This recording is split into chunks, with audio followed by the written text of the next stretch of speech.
Sa St. Luke's Medical Center sa BGC, maraming kwento ang hindi ipinapaalam sa mga bagong empleyado, pero alam ng mga matagal nang nagtatrabaho ron. Ito ang kwento ng itim na babae sa ICU. Ako si Eva, isang bagong nurse, isang gabi habang ako ay na-duty sa ICU.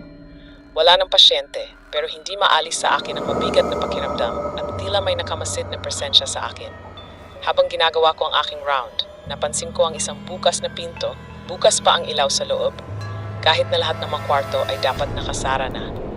Pinuntahan ko ang kwarto at pagpasok ko, nakita ko ang isang babaeng nakahiga sa kama, nakasuot ng hospital gown pero nakabagsak ang kanyang itim na buhok sa sahig.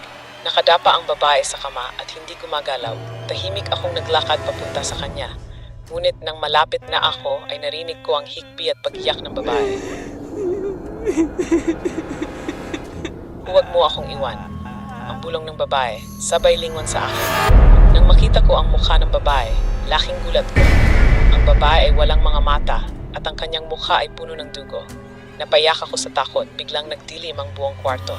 Naramdaman ko ang malamig na hangin at ang mabigat na presensya sa paligid. Tumakbo ako palabas ng ICU. Ngunit sa tuwing may nadaanan akong kwarto, naririnig ko pa rin ang pagtawag ng babaeng iyon. Huwag mo akong iwan. Huwag mo akong iwan. Wika nito. Pagbalik ko sa nurse's station, kinwento ko ang nangyari.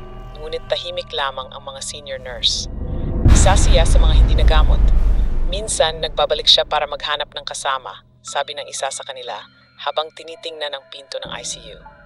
Mula noon, hindi na ako pumasok sa St. Luke's at tuluyang umalis sa hospital.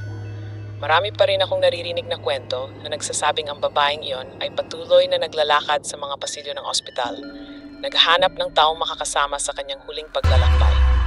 Kung nais niyong magbahagi ng inyong kwento, mag-message lang sa ating page.